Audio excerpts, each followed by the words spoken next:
Bismillahirrahmanirrahim. Assalamualaikum warahmatullahi wabarakatuh.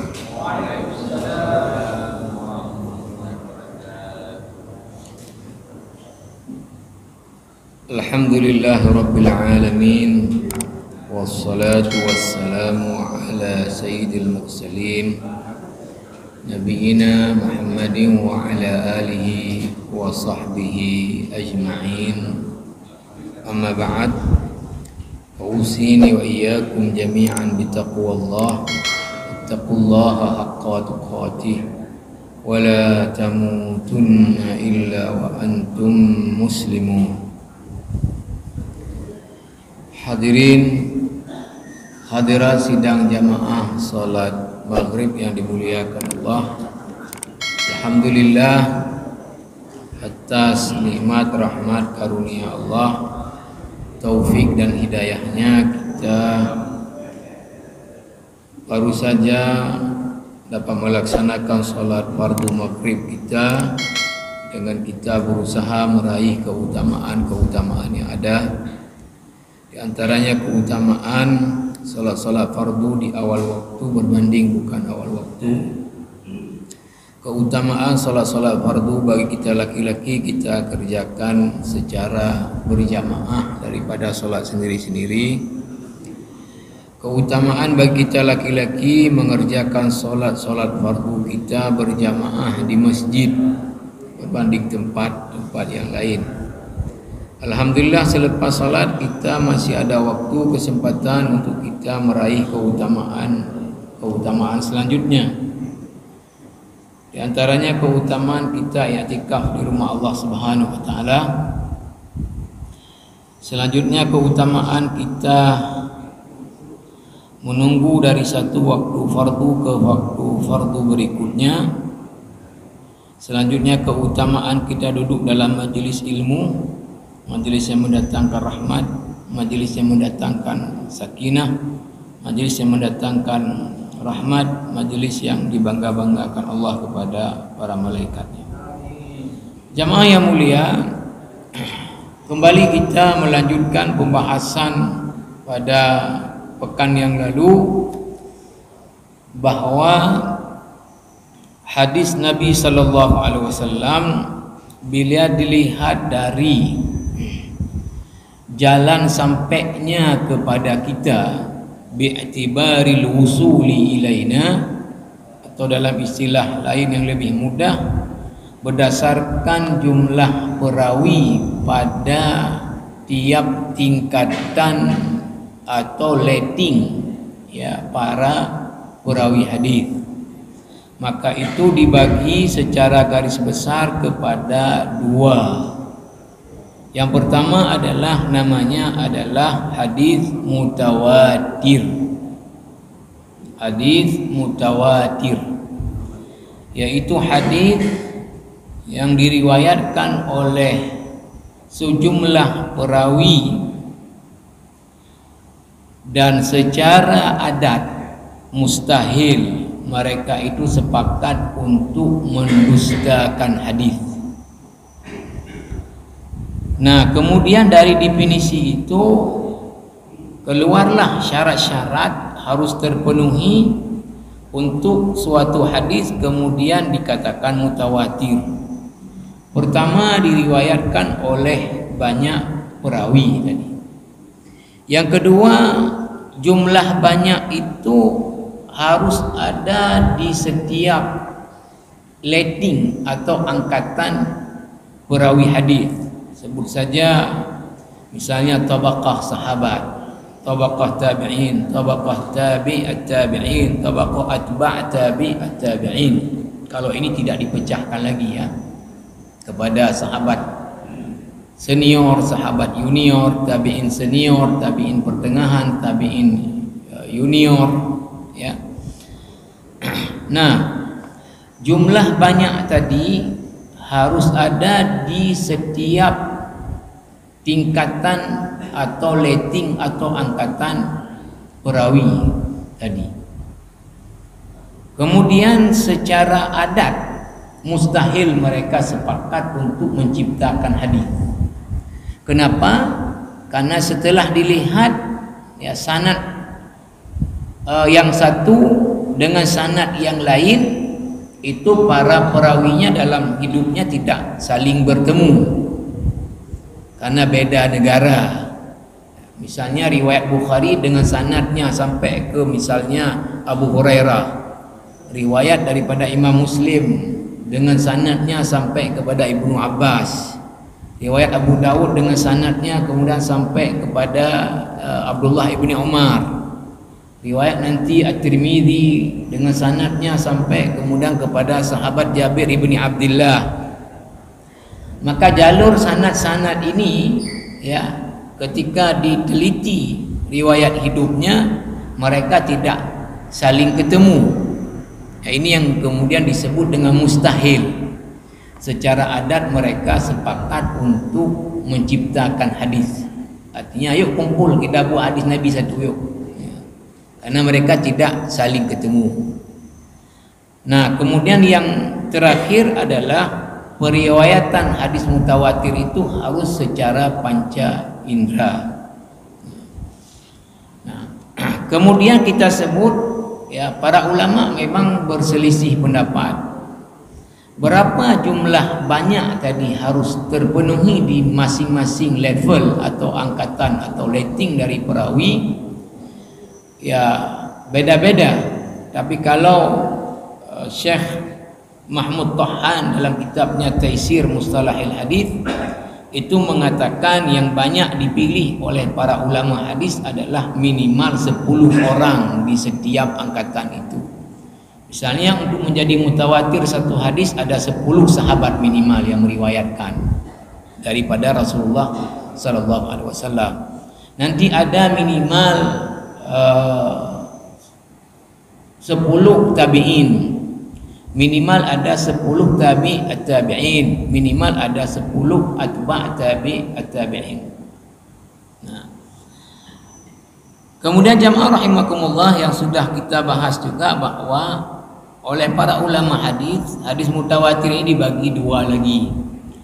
Ada mutawatir lafzi, artinya hadis yang sanadnya Imam Bukhari, sanadnya Imam Muslim, sanadnya Abu Dawud, sanadnya Imam At-Tirmidzi, sanadnya Ibnu Majah, sanadnya Imam Ahmad, sanadnya Ibnu Khuzaimah, itu lafaz hadisnya sama persis. Padahal mereka ini tidak saling ketemu tadi. Ini namanya hadisnya mutawatir lafzi. Ada yang lafadznya beda-beda, tetapi temanya adalah satu. Ya, ini namanya mutawatir ma'nawi. Nah, hadis mutawatir kedudukannya adalah ini wajib dijadikan dalil di dalam kita beragama, karena tingkat kesahihannya itu sangat tinggi di bawah Quran. Artinya ini ya bisa dipastikan ini dari Rasulullah, karena dari berbagai jalur ya hadisnya adalah tadi sama. Kemudian jamaah rahimakumullah, sekarang kita pindah kepada bagian kedua daripada hadis bila dilihat dari jalan sampai kepada kita atau dari jumlah perawi di setiap tingkatan sanad atau angkatan atau rating para perawi hadis. Bagian yang kedua adalah disebut dengan hadis ahad. Ahad itu jamak daripada wahid. Wahid itu bahasa Arabnya adalah satu, ya. Tetapi ya tidak langsung bermakna bahwa hadis yang perawinya cuman satu orang di setiap tingkatan sanad ini saja yang disebut dengan hadis yang ahad, bukan, ya. Hadis ahad ini definisinya apa? Kalau dalam kitab Taisir Mustalahil Hadis ini Mahmud Tahan mengatakan bahwa secara istilah dia memang kalau secara bahasa tadi satu, Kalau secara istilah adalah huwa ma lam yajma' syurutal mutawatiri. Ya. Apa yang tidak memenuhi persyaratan-persyaratan hadis mutawatir. Jadi kalau tidak terpenuhi 4 persyaratan untuk sebuah hadis menjadi mutawatir yang kita sebut tadi, diriwayatkan oleh banyak perawi, jumlah banyak itu ada di setiap angkatan atau letting perawi, secara adat mustahil mereka untuk sepakat kemudian tadi membuat hadis. Kemudian juga yang terakhir periwayatannya melalui panca indera. Nah, kalau tidak terpenuhi satu dari 4 persyaratan mutawatir ini, inilah disebut dengan hadis ahad.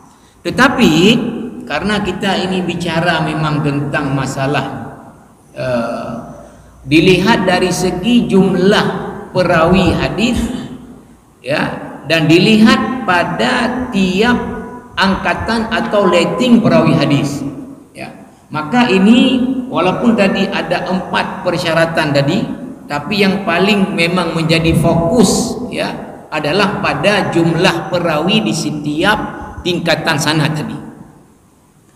Maka kalau kita boleh sederhanakan, apa itu hadis ahad? Adalah, ya, hadis yang jumlah perawinya di setiap tingkatan sanad tidak mencapai jumlah perawi hadis yang mutawatir. Katakanlah umpama kan kita bilang tadi ulama beda pendapat dalam menentukan berapa minimal jumlah yang tadi. Ada mengatakan minimal 100, ada 75, ada 50, ada 25. Tapi kemudian tadi kata Mahmud Tohan yang dipilih oleh para ulama hadis adalah minimal di tiap tingkatan itu 10. Ya. Kalaulah kita katakan, ya, 10 orang mesti terpenuhi pada setiap angkatan atau letting perawi hadis untuk hadis itu menjadi mutawatir, maka ketika ada tingkatan perawi yang kurang 10, langsung hadis ini ahad. Langsung hadisnya jadi hadis ahad. Ya. Contoh saja, baik misal di level sahabat ada 10 sahabat yang meriwayatkan hadis itu. Abu Hurairah ada, Ibnu Abbas ada, Ibnu Umar ada, Jarir ibni Abdullah ada, Amr bin As ada,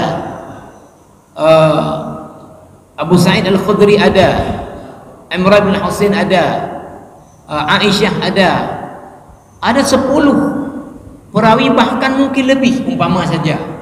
Tetapi nanti ketika di level tabi'in hanya ada 9 orang tabi'in yang meriwayatkan hadis ini. Nah, hadis ini langsung pindah dia ke posisinya ahad, karena ada di salah satu tingkatan dari angkatan perawi tadi tidak terpenuhi jumlah mutawatir di tingkatan apa saja, maka dia langsung bergeser hadis itu menjadi hadisnya adalah ahad.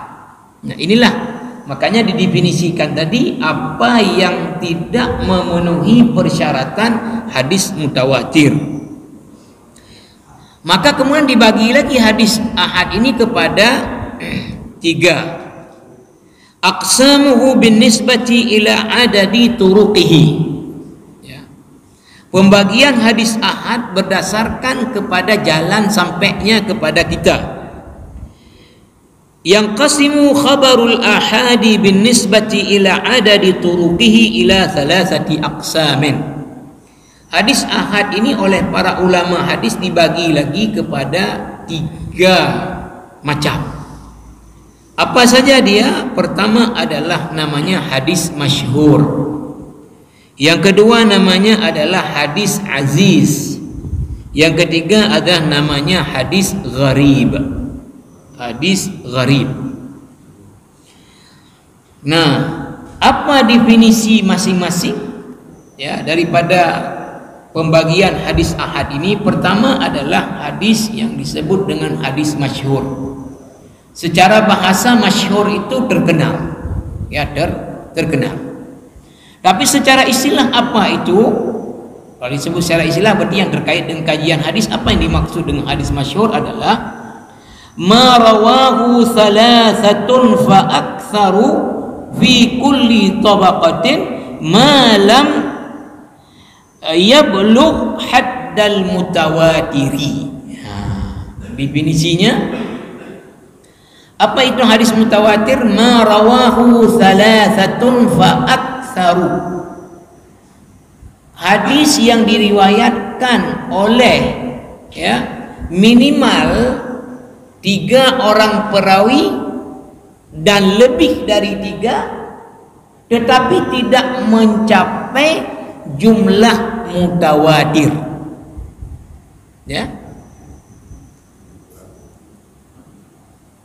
Kalau kita bawa lagi biar gampang ininya.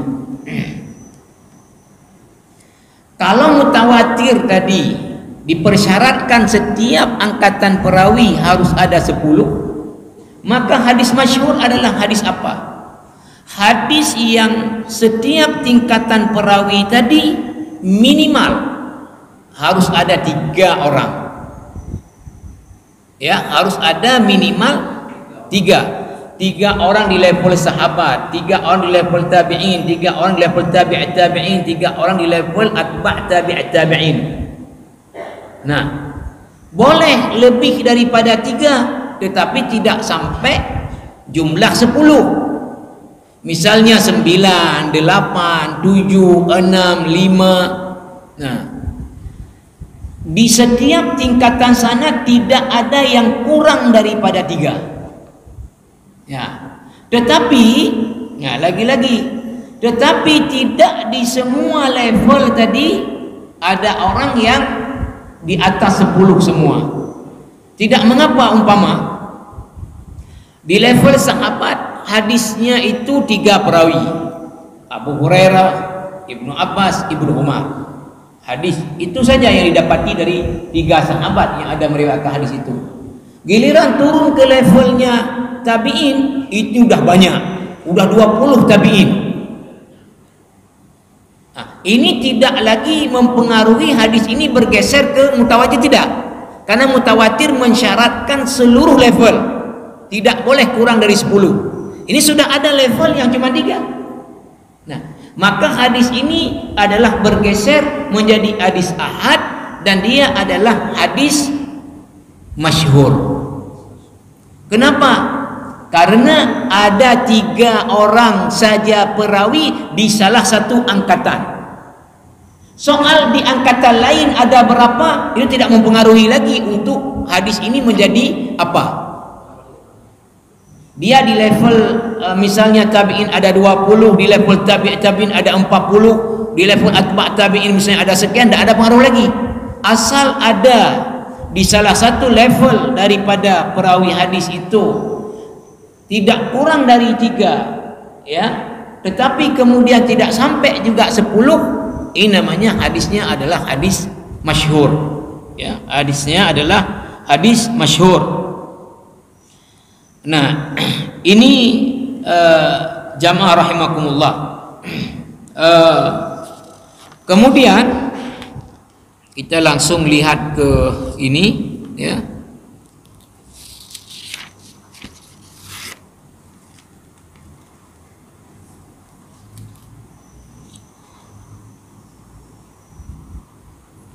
Di sini dibilang tapi nanti saja, atau saya baca sekarang terus juga tidak mengapa. Apa posisi hadis masyhur sebagai dalil dalam beragama? Kalau mutawatir tadi sudah wajib dijadikan dalil karena dia sangat kuat, terkuat dari semua hadis adalah mutawatir, dan dia tidak perlu dicek lagi perawinya, tidak perlu lagi. Nah, hadis masyhur ini bagaimana kedudukannya? Al-masyhurul istilahi wa ghairul istilahi la yusafu biqaunihi sahihan aw ghaira sahihin, bal minhu as-sahihu wa minhu al-hasanu wad-dha'ifu bal wal mawdhu'u. Jadi kalau hadis masyhur itu dia tidak dilabeli atau tidak divonis secara mutlak apakah dia sahih atau hasan atau dhaif, bahkan maudhu' palsu. Nah, lalu bagaimana? Lakin in sahha al-mashhur al-istilahi fatakunu lahu mizah turajji'uhu 'ala al-aziz wal gharib. Nah, jadi posisi kalau hadis masyhur ya, itu semua jenisnya apa? Hadis ahad ya, semua jenisnya yang diawali dengan masyhur ini dia harus kemudian diteliti lagi. Dia bisa jadi sahih, bisa jadi hasan, bisa jadi dhaif, bahkan bisa jadi palsu. Kalau mutawatir nggak ada namanya palsu, udah nggak mungkin. Kalau mutawatir nggak sahih, nggak mungkin ya. Jadi kalau hadis ahad apapun jenisnya itu dia bisa jadi sahih, bisa jadi tidak sahih, tergantung nanti. Kalau dia terpenuhi syarat-syarat hadis sahih, maka sahihlah dia. Kalau tidak terpenuhi syarat-syarat hadis sahih, dhaiflah dia. Nah, ini posisi hadis yang ahad.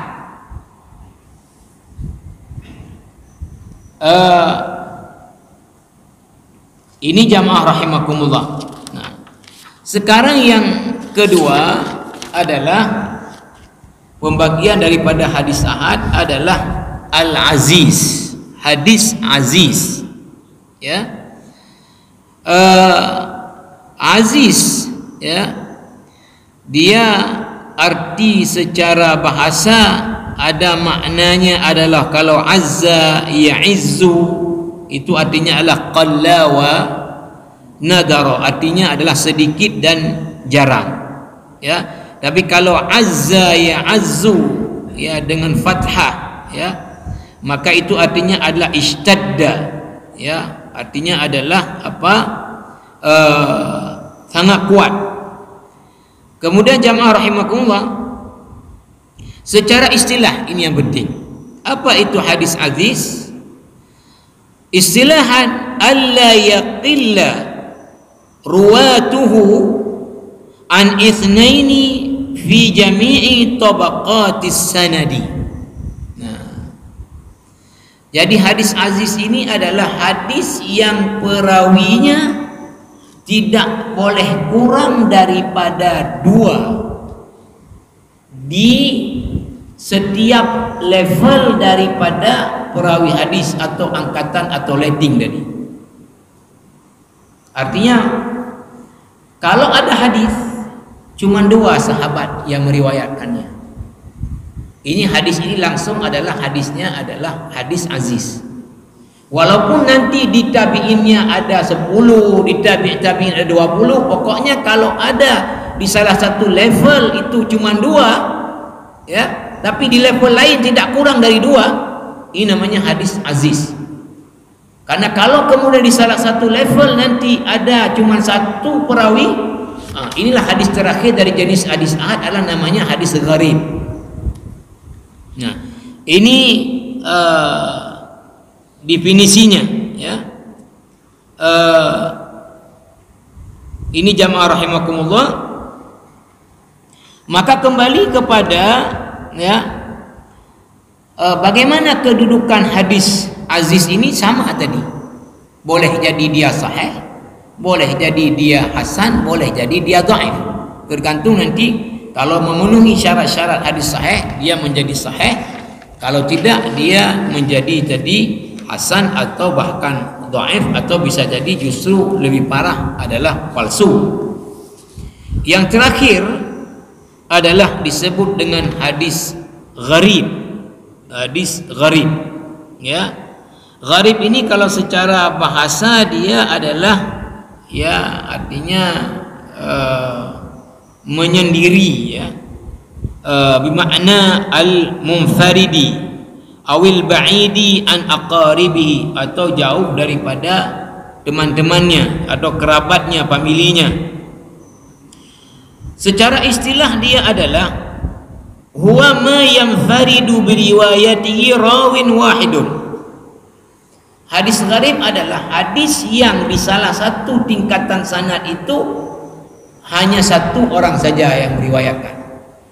Ya, satu orang saja yang meriwayatkan.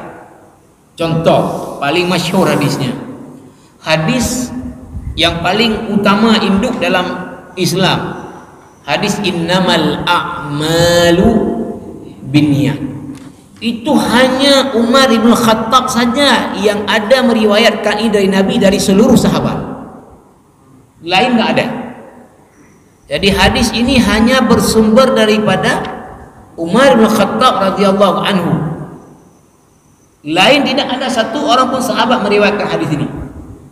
Tapi ketika turun ke bawahnya udah banyak. Ya, di level setelah sahabatnya sudah banyak. Hadis ini menjadi Sahih Bukhari, menjadi Sahih Muslim. Tetapi hadis ini tetap disebut dengan hadis ya sahihun gharibun. Nah, hadis sahih tetapi dia adalah jenisnya gharib. Karena apa? Di salah satu tingkatan perawi hadis hanya satu saja yang meriwayatkannya, yaitu di tingkatan sahabat hanya Umar. Nanti pokoknya di tingkatan mana saja, tidak mesti, jadi contohnya saja ya. Kalau di tingkatan misalnya yang terakhir atba' tabi'in cuma seorang aja, Bukhari saja yang ada, lain semuanya tidak ada. Di kitab-kitab yang lain semuanya tidak ada. Berarti ini juga gharib. Gharibnya di level mana? Di level terakhir ya, atau di mana saja level dia hanya ada satu orang yang meriwayatkan hadis, maka hadis ini adalah menjadi hadis yang gharib ya, menjadi hadis gharib. Nah, ini jamaah rahimakumullah, lagi-lagi kemudian ya, tapi saya pikir ini tidak tidak perlu. Para ulama hadis membagi lagi. Gharib ini ada dua bentuk ya pembagiannya. Ada yang al-gharib al-mutlaq ya, gharib mutlak. Apa itu gharib mutlak tadi? Ya, ketika di level sahabat hanya seorang perawi saja yang ada meriwayatkan hadis, ini namanya adalah gharib mutlak. Tapi ketika di level-level lain selain level sahabat perawinya cuma satu, ini namanya adalah al-gharibu an-nisbiyu. Al-gharibu an-nisbiyu. Nah, kemudian kembali kepada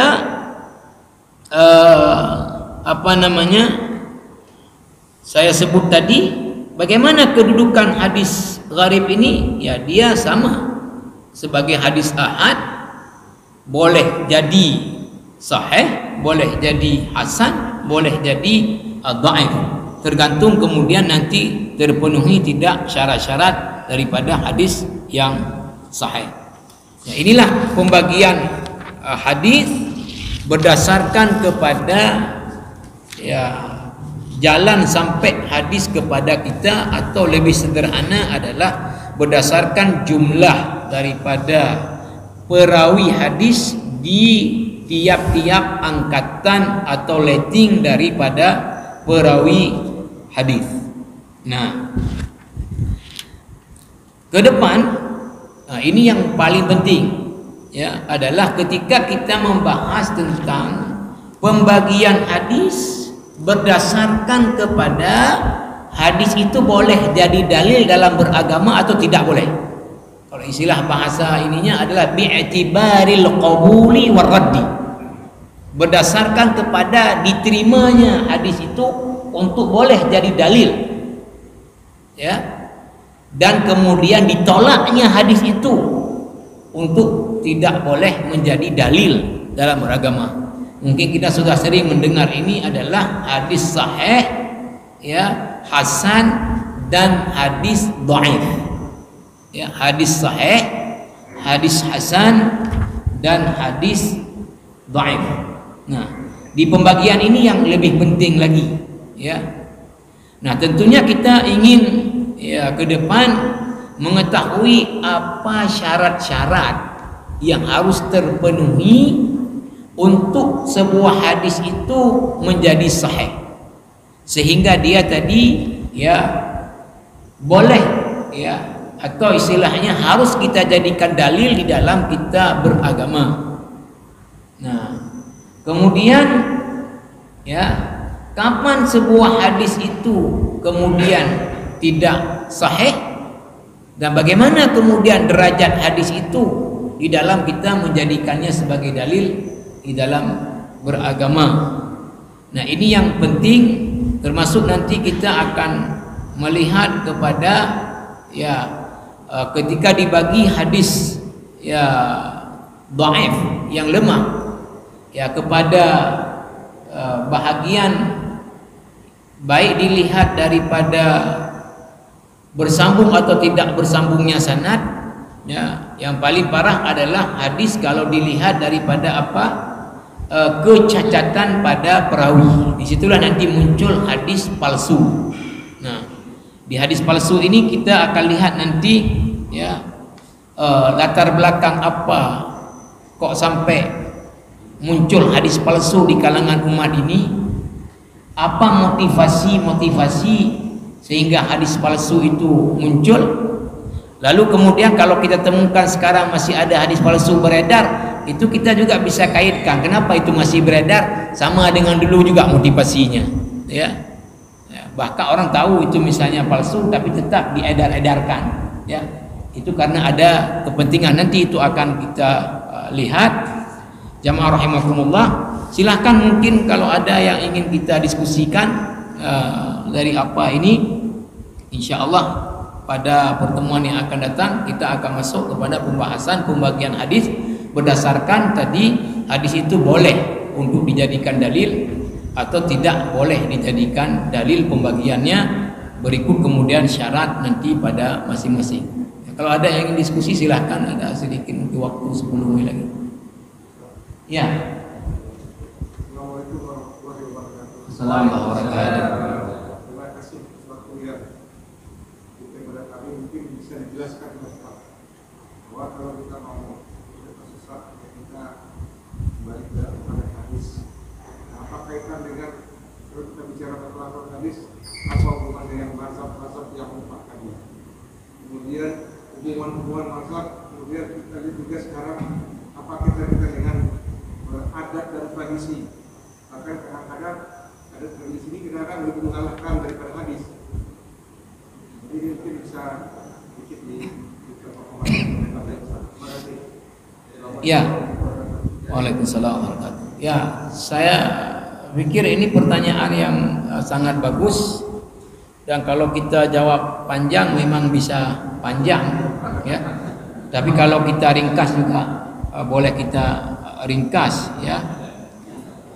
Pertama ya, ingin saya sampaikan bahwa ya dasar di dalam Islam ini tidak ada yang namanya madhab, tidak ada ya.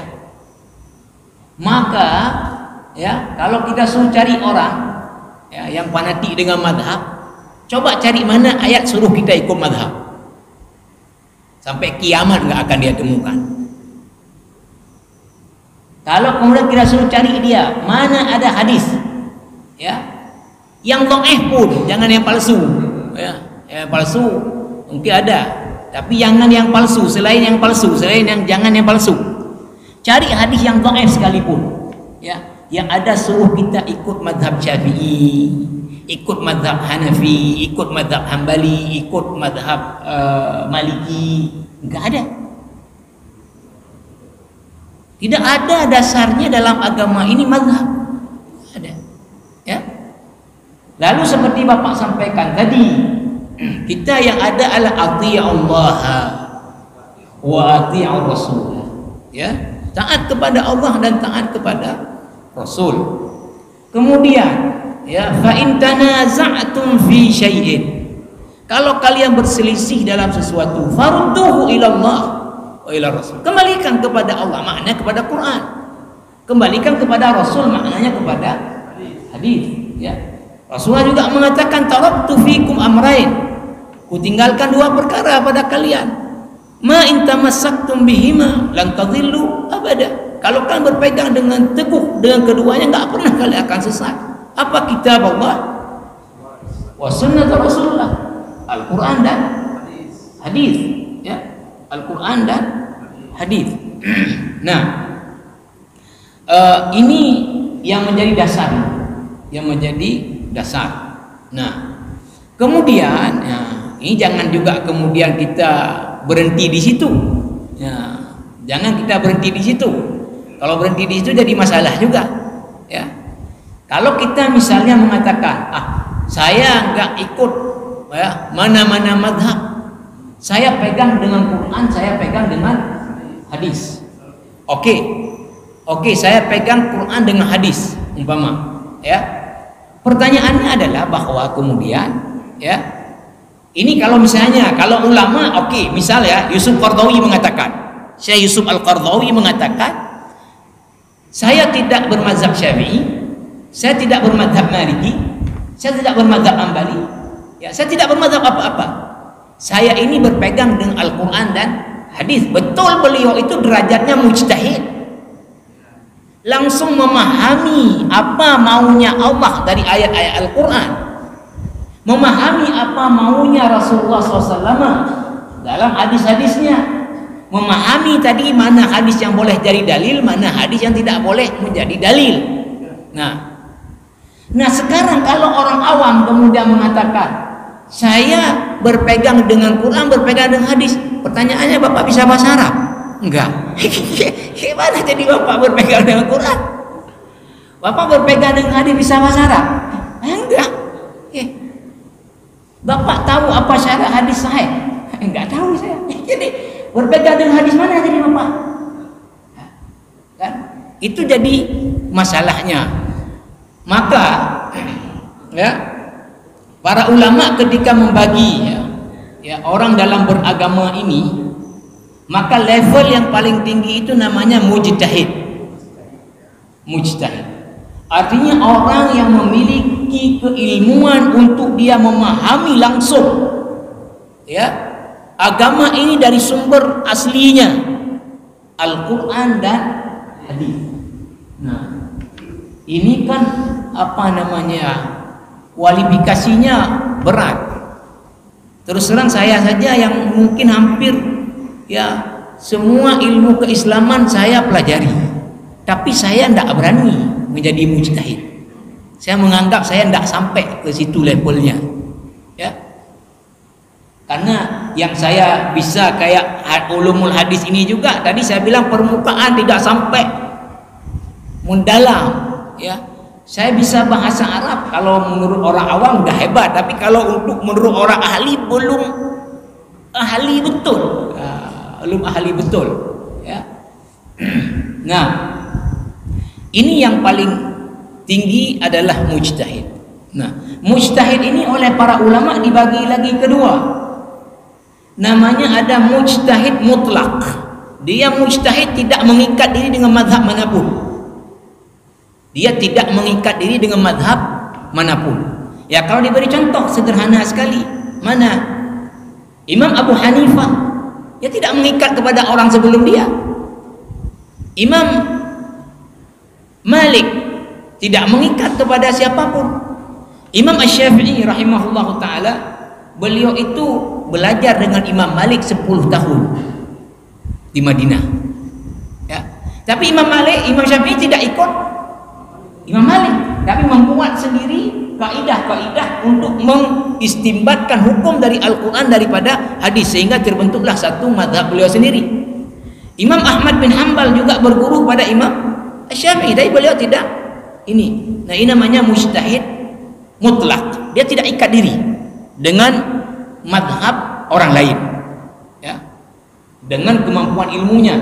Nah, sekarang juga itu ulama-ulama, ya, kalau saya baca misalnya ya Syekh Wahbah Az-Zuhaili, misalnya kitab beliau itu, kalau kita baca ketika beliau menyebutkan perbedaan pendapat, lalu kemudian beliau mentarjih menurut beliau yang kuat mana, sekali ke Syafi'i, sekali ke Hanafi, sekali ke Hambali, sekali ke Maliki. Artinya orang-orang seperti ini beliau tidak mengikatkan diri lagi, tapi mengikatkan kepada mana yang lebih kuat menurut beliau dalilnya, mana menurut beliau pendapat yang lebih dekat kepada maqasid syariahnya. Begitu juga kalau kita baca misalnya fatwa-fatwa Yusuf Qaradawi, dalam kitab beliau, saya punya 3 jilid fatwa muasirah beliau, maka kita lihat beliau tidak mengikat kemana-mana. Kadang-kadang pro ke Syafi'i, kadang-kadang pro kepada Maliki, kadang-kadang ke Hanafi, kadang-kadang ke Hambali. Ini namanya mujtahidnya mutlak. Nah, kemudian ada juga para ulama secara keilmuan kualifikasinya sudah level mujtahid, tapi dia kurung diri dalam lingkup satu mazhab, nggak keluar. Seperti misalnya siapa? Al-Imam An-Nawawi rahimahullahu ta'ala. Ini semua ulama sangat mengakui keilmuannya An-Nawawi, ya, baik di hadis, di bahasa Arab, di semua ilmu, keilmuan Nawawi enggak ada yang meragukan, ya, baik di hadis. Tapi Imam Nawawi tidak mengeluarkan diri dalam kotak mazhab Syafi'i. Bagi beliau kalau bicara apa-apa tetap menurut mazhab Syafi'i, menurut kami mazhab Syafi'i, menurut kami mazhab Syafi'i, menurut kami mazhab Syafi'i. Tidak keluar daripada kotak mazhab Syafi'i. Ini namanya adalah mujtahid muqayyad. Dia sudah ikat diri dengan mazhab tertentu. Lalu kemudian yang dia tarjih pun, yang dia pilih mana yang kuat adalah pendapat yang sudah berbeda dalam mazhab itu. Kalaupun dia kemudian nanti melihat mazhab lain, tetap mengusahakan memenangkan mazhab dia. Ya, itu namanya mujtahidnya adalah muqayyad. Nah, ini kan dalam umat ini jumlahnya sangat terbatas, sangat terbatas. Ya, karena pertama sekali syarat utamanya adalah penguasaan bahasa Arab harus betul-betul mendalam. Karena apa? Karena agama ini adalah wahyu. Wahyu itu ada dalam Al-Quran. Al-Quran bahasa Arab. Bahasa Quran itu bahasa yang sangat tinggi kesusastraannya. Habis itu ada dalam hadis. Hadis dalam bahasa Arab. Maka ya mohon maaf, ya sebetulnya mohon maaf, sebetulnya cuma kadang-kadang di kita kan tak siapa-siapa tak dengku juga. Kita bawa Aceh kan. Nah, sebetulnya ya tidak berhak seseorang mengatakan dirinya alim kalau di bahasa Arab nggak bisa. Ya hana jua. Ya hana aju. Nah, kalau seseorang mengatakan dirinya alim di agama bahasa Arab nggak bisa, ya hana aju, hana. Kibar bukan alim bahasa Arab enggak bisa, ya hana aju kan. Bahkan kadang-kadang ada orang, mohon maaf ya, kalau bagi kami yang ngerti bahasa Arab ya, wadah baca doa, mampu doa baca.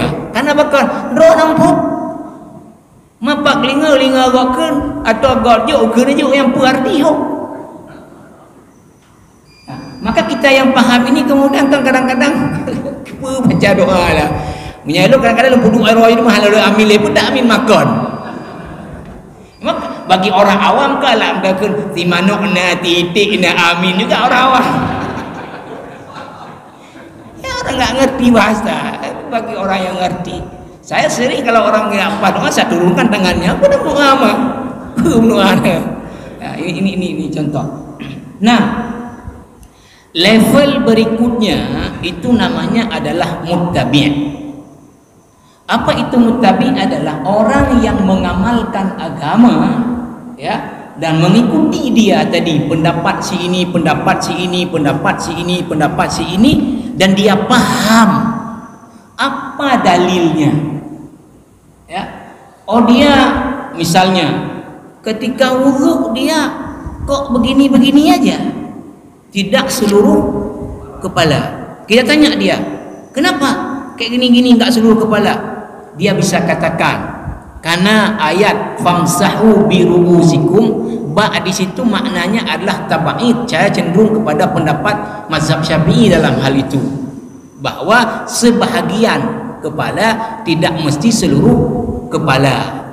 Jadi dia ketika ditanya kenapa, dia tahu dalilnya apa. Nah, kenapa Anda ya misalnya ya udah bersentuhan dengan orang perempuan tanpa alat, kok nggak ada wudu lagi? Nah, karena menurut saya ayat aula mastumun nisa itu maknanya adalah hubungan suami istri, bukan cuma bersentuhan. Ya, karena ketika masa aula masa di ayat-ayat di hadis-hadis dihubungkan dengan perempuan bukan bersentuhan, tetapi hubungan suami istri. Saya cenderung kepada pendapatnya yang kuatlah mazhab Hanafi umpama. Nah, ini namanya adalah muttabi'. Ini juga jumlah dalam umat Islam ini sedikit juga. Karena ini butuh kepada tadi kemampuan bahasa Arab juga, butuh kepada kemampuan tentang ilmu usul fikih, ilmu ulumul Quran, ilmu kemudian ulumul hadis untuk bisa menjadi muttabi ini. Nah, kemudian ya baru level paling bawah namanya muqallid, orang yang meniru, mengikut tanpa tahu dalil. Ini yang paling banyak. Ya, kalau saya tanya bapak-bapak ini misalnya ya, kalau saya tanya misalnya,